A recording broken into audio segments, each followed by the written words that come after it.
नमस्ते हजुरहरू सम्पूर्णमा हजुरहरूले देख्न सक्नुहुन्छ यहाँ चाहिँ स्क्रैचहरु लागेको छ ट्याङ्कीमा है। यो चाहिँ तपाईको आर्मी कलरको बुलेट हो। यसको चाहिँ ट्याङ्कीहरु चाहिँ पुरै हल्का कुचेको नि रहेछ अनि हल्का स्क्रैचहरु नि रहेछ। हामीले चाहिँ अब यसमा चाहिँ सेम कलर हुन्छ कि हुँदैन हजुरहरूले हेर्नु होला। अब सब ग्राइन्डरहरु गरेर मजाले पुटिङहरु लाएर चाहिँ हामीले अब यसमा पेन्ट गर्ने प्रोसेसमा छौं। भिडियो अलि लामो छ, मजाले हेरेर साथ दिनु होला भन्न चाहन्छु। भिडियो मन पर्यो भने हजुरहरूले लाइक कमेन्ट पनि गर्नु होला भन्न चाहन्छु पहिल्यै।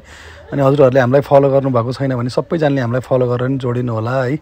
अनि हजुरहरूको यस्तै बाइकहरु स्कुटीहरु डेन्ट पेन्ट गर्नुपर्ने छ भने नि हामीलाई कन्ट्याक्ट गर्न सक्नुहुन्छ हजुरहरूले। हजुरहरूले भिडियो मजाले सुरुदेखि अन्तिमसम्म हेर्दिनु होला के गरिरहेछौं हामीले भनेर। मजाले मैले फुल भिडियो बनाएको छु। अलि लामो छ, अन्तिमसम्म भिडियो हेरेर साथ दिनु होला नि भन्न चाहन्छु सम्पूर्णलाई।